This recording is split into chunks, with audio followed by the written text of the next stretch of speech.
Bien, jóvenes, tenemos el montaje electrohidráulico de un cilindro de doble efecto, el cual describe la siguiente situación. Al accionar el pulsador eléctrico, el vástago del cilindro de doble efecto sale con velocidad normal hasta llegar a su recorrido en un 50%. A partir de la otra mitad del cilindro, el vástago se desplazará con una velocidad más lenta hasta llegar a su extremo total. Cuando este ya está afuera, llega al final de carrera, el último final de carrera, y el vástago del cilindro retorna con velocidad normal. Entonces, en otras palabras, lo que nosotros vamos a ver es que vamos a pulsar, él sale, cuando llega a su 50%, va a disminuir la velocidad para continuar hasta llegar al final. Entonces vamos a pulsar ahorita nuestro pulsador de marcha. Pulsamos nuestro pulsador de marcha.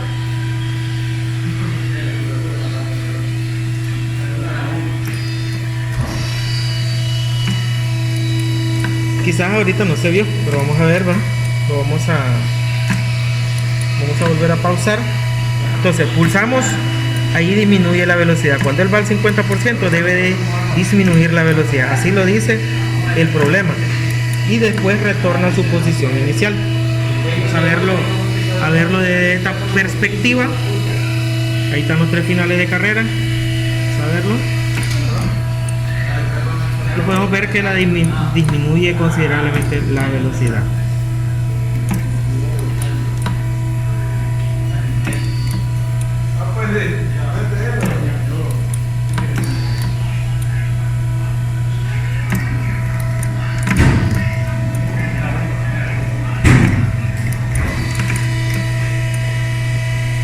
La velocidad la podemos controlar con esta válvula reguladora que tenemos acá.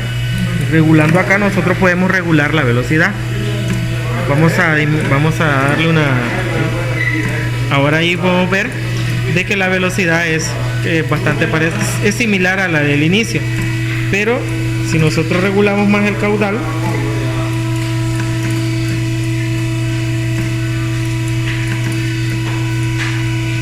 ahí ya le he dado menos caudal y se puede notar bastante la diferencia.